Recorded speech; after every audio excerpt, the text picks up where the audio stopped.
Welcome to the big story, another big story on Breakfast Extra. Across Nigeria today, the cost of survival feels heavier than ever. Citizens are not just battling inflation that has eaten deep into purchasing power, they are also squeezed by numerous taxes on nearly every corner of their lives, from consumer levies to value-added tax to duties on goods and services. The Nigerian household faces an ever-expanding tax net.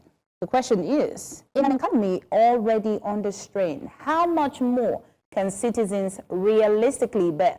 Critics argue that this government has leaned heavily on taxation as its revenue model, echoing the Tinubu playbook from his days as governor of Lagos, where aggressive revenue generation became the cornerstone of governance. But unlike then, today's Nigerians are facing record inflation, shrinking wages, and an economy where the basics, food, transport, healthcare, are slipping beyond reach. While the state collects, many say citizens are left with little to show in return. Nigerians are asking if the taxes are funding development at all or simply deepening poverty. What consideration is given to the people's plight in the face of the unrelenting push for revenue? To help us unpack the economic, politics, and human cost of Nigeria's tax regime, we're being joined by Yinka, Ogunnubi, economist and corporate finance expert. Yinka, you're welcome. Good to have you for your first outing here on Breakfast Extra. Away from the place at Away from the place at the table. Good to be here. My first time on. Yes, indeed. So I will warn you. It's a bit of levity here, so yeah, we talk. We just simply talk. There's no breakfast, even if it's extra. No, I have coffee here. It's fine. Grand. That's all we can offer you. We're on a strict budget. For now. Well, listen. I was the other day having, I think it was on the island, and then my receipt was brought to me, and then somewhere under there's actually a consumption tax. Yes. So many taxes that we're going through. And like we told from the beginning, many people have said that these taxes, it just reminds you of old Lagos. Nigeria has now become that place where to make more money, if we're not borrowing, the citizens, you're all going to have to pay for it. So is this a regular system? Is this a normal system? Is this how it applies in other climes? Or are we just being, a bit too recalcitrant and say, I was there now? All right. So it's a bit of both. And, today in Nigeria, people are not debating luxury. They are debating survival. And so the issue of taxes and inflation and, a lot of all these things have become almost like dinner table conversations. And so it is prompting a lot of all these comparisons that we see. Okay, is this what is happening in other countries and all that? And the truth about it is that, yes, in developed countries, there's a whole lot of taxation going on. But the reality is that the taxes are there, but you can almost see what the taxes are for. And so because of that, the people are not necessarily, they complain, but they're not necessarily so much, agitated by it because the taxes are there, the social safety nets are there, the transportation systems are there, and so you just feel, okay, this is my role. What you have today in Nigeria, again, like I said, it's not a question of people, trying to debate, can I afford this, can I afford that? It's about survival. It's about, can I afford to buy food? Okay, can I afford to buy fuel? Can I afford to pay for medicine? Can I afford to make sure that I send my kids to school? That is the level of conversation today. And when you are at survival level conversations, it's not something that you begin to now wonder. It goes beyond rationality. And that is the level to which Nigerians are dealing with right now. So, we're here again. I think for me, I need an explanation, right? Like you mentioned, you saw a tax right under, so you went to the restaurant, right? And then there's the audacity to have it on the receipt, first of all. It's always there. And of course, then they're talking about fuel. And then if you buy things from people who import, they will add tax there. Well. Or you buy an outfit from a boutique, there's tax and there. Don't forget, come January, where it's been speculated, there's also that tax for fuel. Exactly. And of course, you buy anything imported, there's tax. And then they said there's going to be personal income tax. So you earn a certain amount, they'll take tax from it. Sure.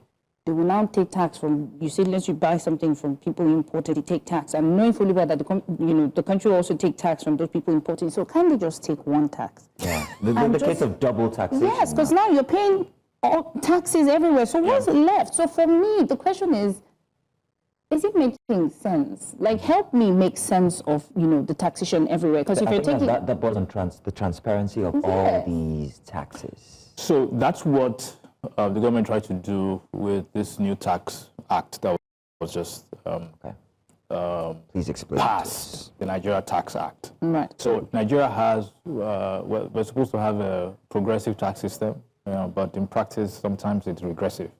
So what has happened over the years, many years, is that there have been so many tax. So you have your personal income tax, for instance, which is, you will see it as the payee and things like that. That is collected by the state. You have certain taxes that are collected by the federal government, withholding tax, companies income tax, capital gains tax.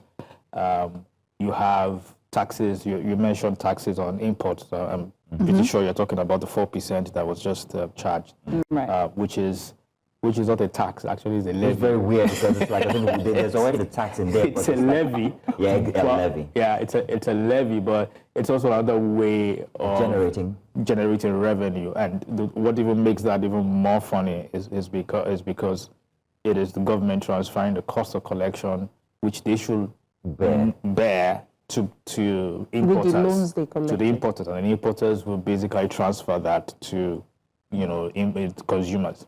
So the tax laws, there are many tax laws, and by law, the way it is, and the way the law is, the law will not tell you that pay your tax and I'll give you X, Y, Z. It just says pay your tax 0, and that's it.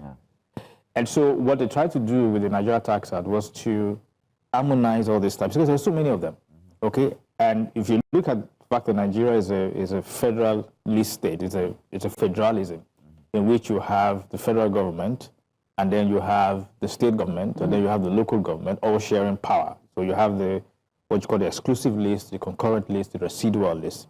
And on all these things, there are things that the federal government can legislate on, the state government can legislate on. So essentially, the federal government can impose tax, the state government can impose tax, the local government can impose tax.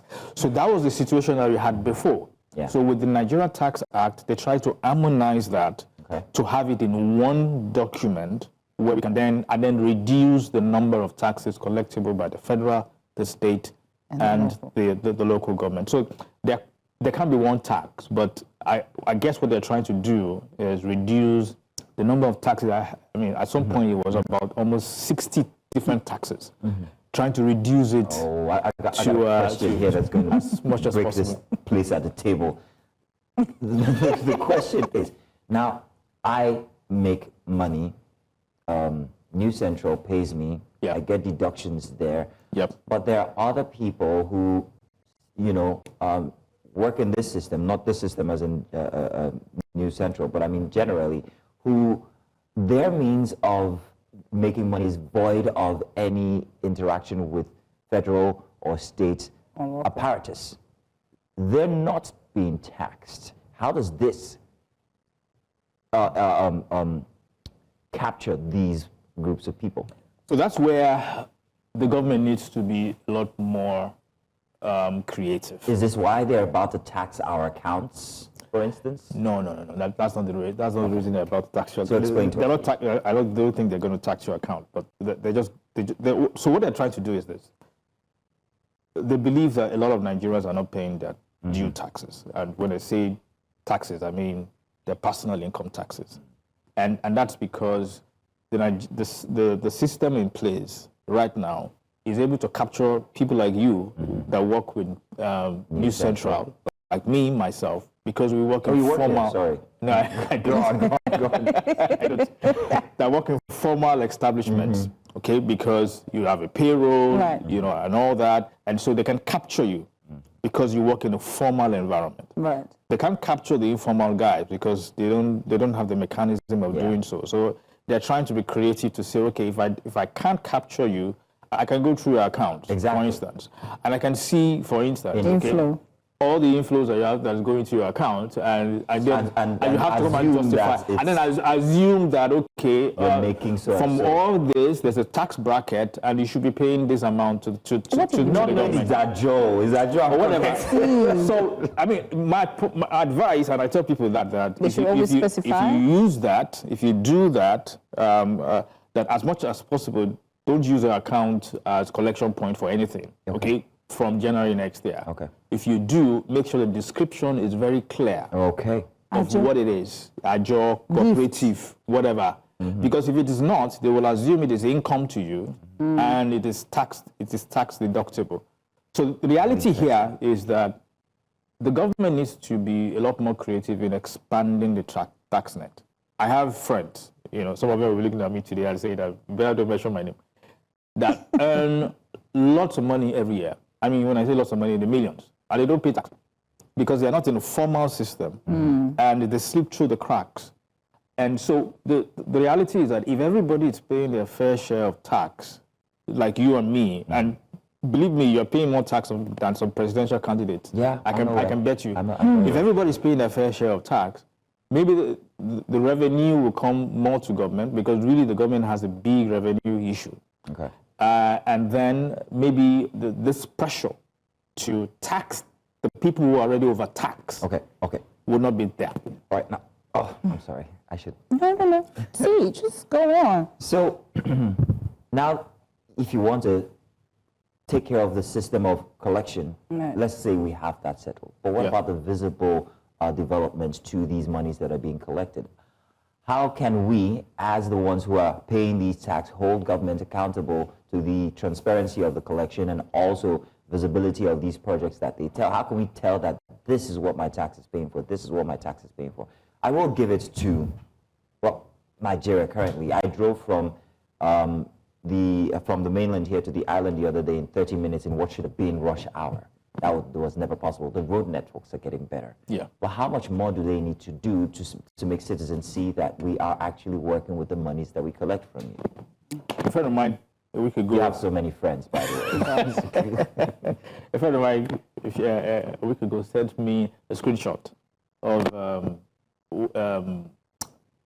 a flyer sent to him by a council bureau in the UK that explained that for every £1,000, what it was used for in terms of healthcare, in terms of childcare, in terms of development and things like that.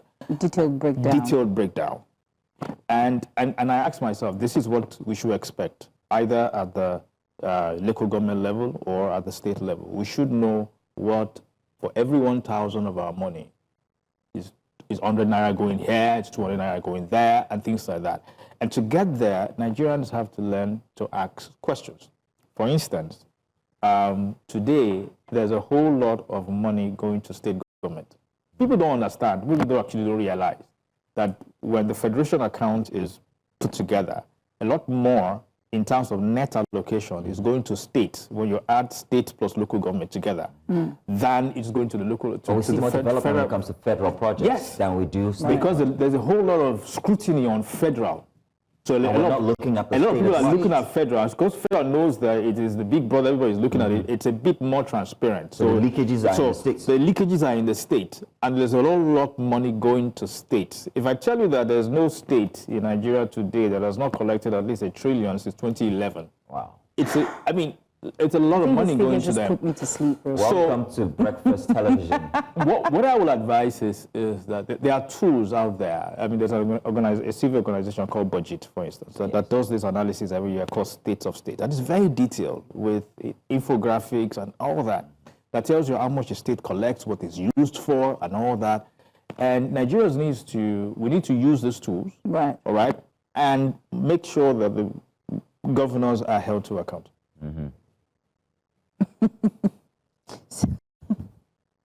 Yeah, you had one there, one in the chamber. It's just, so for me is, what would you say that the government needs to do? Because the thought of tax coming in January is terrifying. You know, we're talking about light, road, fuel, diesel. It's always something for Nigerian, you know, and then some households have 5 kids, 4 kids, 7 kids. I'm happy for all of them. But what would you say to the government? How can they find a center? And then how can they become transparent to the citizens as well and say, you know what, we're using this tax, or the reason why we need this tax is to do this. So what would you say is best to put all this in place? Question is loaded. You see why I said that? You're putting me to You had to sleep. take that time from before. It's loaded. You know, the president said, let the poor breathe, right? Yeah, that's choking us. You know, the funny thing, hold that thought, when you keep talking about taxes, you keep doing this, and it has that feeling of people being choked. But the president says, let the poor breathe, but when you look at the aggressiveness to which they've gone, you know, on this revenue drive, you wonder that, are they really breathing, or they are actually struggling to survive? We need to be able to balance the need for revenue generation. We have a government that's very keen on increasing revenue. I mean, the president also said that we're looking at the 1 trillion. They are trying to target a $1 trillion economy in 2030. That's 5 years from now. Right. And we're growing at somewhere around 3.4% of GDP. To achieve that, I mean, and currently we're around $240 billion of GDP. So to get to 1 trillion in 5 days, I mean, we're going to have to work like 5 times. So you're looking at a GDP of somewhere around 20-25% every year. And so, and for me, I don't know how that is possible unless you want to really drive the economy, you know, in such a way that people are essentially squeezed. So there's going to be, there has to be a bit of balance. Now, I know that they've tried to do some things. For instance, in VAT, they've exempted some categories of items from VAT. Basic food items is exempted. Pharmaceutical stuff is exempted. Educational stuff, books, exempted, some CNG-related stuff. They've tried to look at that to say, okay, maybe we can, you know, when we exempt this, it will reduce. I hate to put this in because it's going to further elongate the time we're spending on this conversation. But when you're exempting VAT, when you're exempting from these commodities or these items, the prices themselves are still going up. You're exempting from CNG. CNG users are telling that the price is going up. You're exempting from books, educational. You're changing the curriculum and making sure that parents are buying new books. So that's the problem, you know, that you have these exemptions or these zero-rated VATs. And then other mechanisms. But then there's inflation, and that's the other side of it. I consider inflation as a silent tax, because what it does is that it reduces your purchasing power, your affordable income, and you're not able to do things.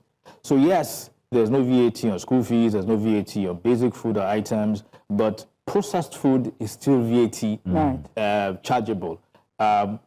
School fees are not VAT, but the school fees are increasing because of inflation. So whatever it is that you are taking out in terms of these exemptions, how inflation is bringing it back. So I mean, it comes down to, like I said again, Nigerians are not talking about luxury, they're talking about survival. And the question is, what do people need to survive? You know, do you want them to cut their meals? Do you want them to cut their medical expenses? No. So the responsibility has to fall on government to really make sure that these exemptions that they say are implemented, but also balance the need for increase in revenue to making sure that there's social safety net for people so that they don't actually just die, literally just die in the attempt to survive in this economy. Well, you know, this is like an eye-opener because, you know, there's so much I can read, and then having an economist having to explain it for us and the viewers. Thank you so much, Dr. Yinka, right? No, I'm not a doctor. Oh, see, I'm already giving you. Not yet. Thank you, Mr. Yinka, for joining us this morning and just giving us an insight as to what Nigerians should expect. I feel like at the end of the day, Nigerians should just speak up Brace up, you mean? Brace up, and we would let you breathe. Thank you. Thank you so much. Thank you. Thank you.